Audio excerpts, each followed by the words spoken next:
안녕하세요. 센텀 신경외과 정형외과의 신경외과 전문의 김성덕입니다. 여러분의 관심과 사랑을 받아서 계속해서 성장 중에 있고요.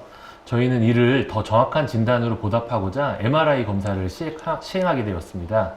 MRI 검사를 시행하다 보니까 환자분들이 주되게 궁금해하시는 부분들이 몇 가지 있으시더라고요.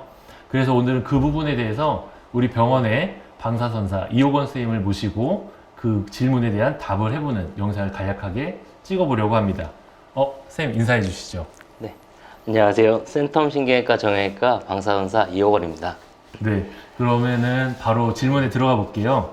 환자분들이 가장 궁금해하시는 부분 중에 하나가 폐쇄공포증이 환자분들이 MRI 찍을 수 있나 이런 것들 많이 물어보시는데 보통은 이제 의사들이 뭐 진정제라는 거를 처방을 해서 재워주거나, 그러니까 재워준다는 거는 약을 먹이기도 하고 주사를 놓기도 해서 재워주게 되는데 그 외에 방법들이 더 있을까요?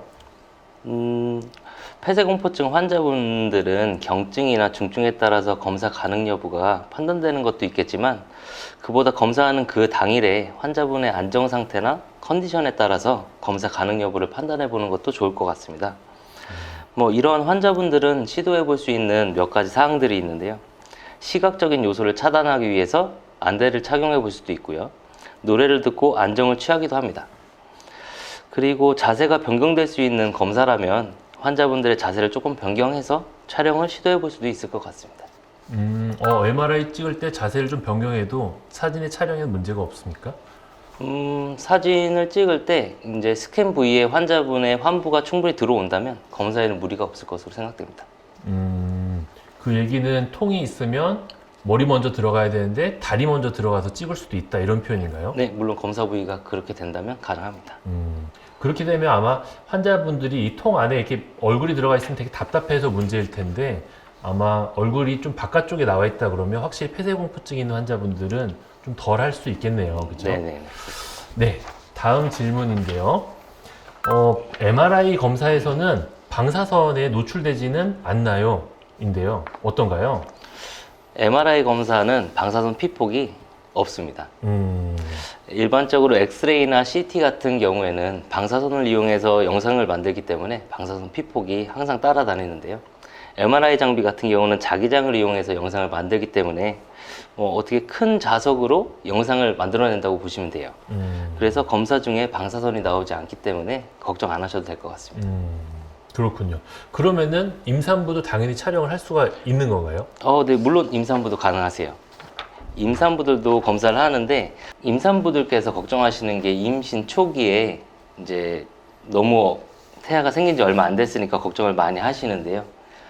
이런 논문들이 있어요. 장기가 형성되는 과정, 임신 초기에 논문을 보면 사산이나 유산은 유의성이 없고 장애나 기형 같은 것도 큰 문제가 없다고 이제 보고되고 있습니다.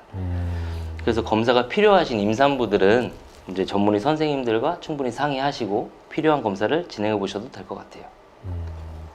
참 이게 임산부라고 하면은 이게 어디가 아프거나 그랬을 때 약 먹기도 힘들고 검사하기도 힘들고 치료를 제대로 받기가 참 힘든 것 같아요.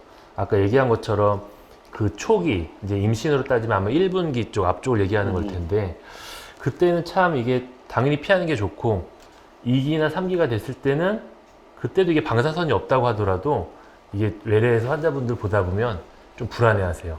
맞죠. 확실히 맞습니다. 좀 불안해하는 면이 있는데 생각보다 MRI 촬영들은 필요한 경우에는 임산부도 많이 해도 괜찮을 것 같습니다. 네. 그건 큰 문제는 없는 것 같아요.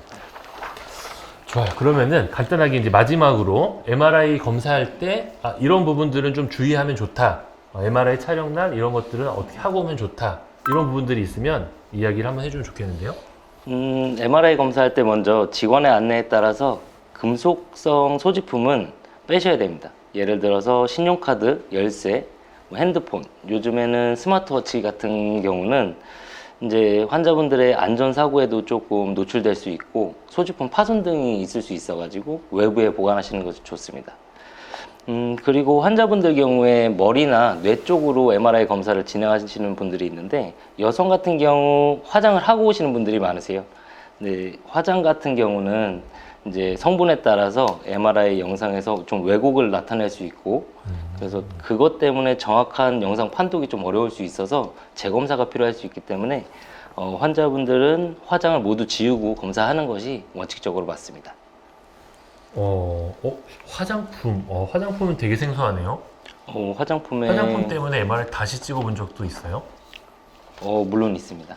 와, 그렇구나. 저는 이 화장품은 좀 생소하네. 항상 머리 MRI를 많이 처방을 하긴 하지만 머리 MRI에서 화장품 성분 때문에 이럴 수 있다는 거는 아마 제가 모르고 있었던 내용인 것 같네요. 그죠? 네. 검사하는 실에서의 그런 문제점들이 있었던 것 같네요. 그렇군요. 더 해줄 얘기가 있습니까? 오늘 영상은 이걸로 마치도록 하겠습니다. 네. 오늘 MRI에 대해서 환자분들이 궁금해하시는 대표적인 몇 가지만 한번 질문해봤고요. 막상 이제 MRI 찍을 때 궁금한 점들이 많이 있을 수 있으세요. 또 고가의 검사이고 하다 보니까 그 촬영의 필요성부터 여러 가지가 있을 텐데 그 부분에 대해서는 이제 외래에서 촬영 전후에 물어보시고 하면은 저희들이 성심성의껏 답을 해드릴 수 있도록 하겠습니다. 네, 오늘 우리 이호건 선생님 수고 많았습니다. 고생 많으셨습니다. 유튜브 첫 촬영이었는데 네. 네, 앞으로도 종종 나와서 좋은 이야기를 해주면 좋을 것 같아요. 네, 기회가 되면 또 촬영하겠습니다. 네, 이상입니다. 마치겠습니다. 감사합니다.